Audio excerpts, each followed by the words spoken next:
તો ગુજરાત હાઈકોર્ટની લીલી ઝંડી બાદ પણ મહારાજ ફિલ્મને લઈને વિરોધ યથાવત છે। વિદેશમાં પણ ઓટીટી ફિલ્મ મહારાજનો વિરોધ કરવામાં આવ્યો। અમેરિકાની સિલિકોન વેલીમાં આવેલી નેટફ્લિક્સની ઓફિસમાં વૈષ્ણવાચાર્ય દ્વારકેશ લાલજીએ ફિલ્મ મુદ્દે વિરોધ કર્યો। તેમણે નેટફ્લિક્સ હેડક્વાર્ટરમાં મહારાજ ફિલ્મ વિરુદ્ધ પિટિશન દાખલ કરી। દ્વારકેશ લાલજીએ કહ્યું કે ભગવાન કૃષ્ણની ગુરુ પરંપરાનું ફિલ્મમાં અપમાન થયું છે। મહારાજ ફિલ્મ સનાતન ધર્મ પર વજ્રઘાત સમાન છે।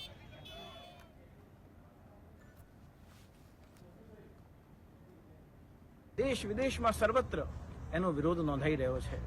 त्यारे यशराज फिल्म्स पर जे प्रकारे कानूनी अनेक प्रकारना कार्यों अने प्रतिबंध माटेना प्रयास देश में थई रह्या छे, हूँ अहींया विदेशथी नेटफ्लिक्सना हेडक्वार्टर्सथी एनी हेड ऑफिसथी हूँ मारू ऑब्जेक्शन पिटिशन फाइल करीने अने विरोध नोंधावा आव्यो छुं। त्यारे आप सौने पण संदेश छे के आपणा धर्म उपर थतो वज्राघात, आपणा धर्म उपर थतुं आ प्रकारનું આક્રમણ એ કદાપી ચલાવી લેવામાં ન આવે।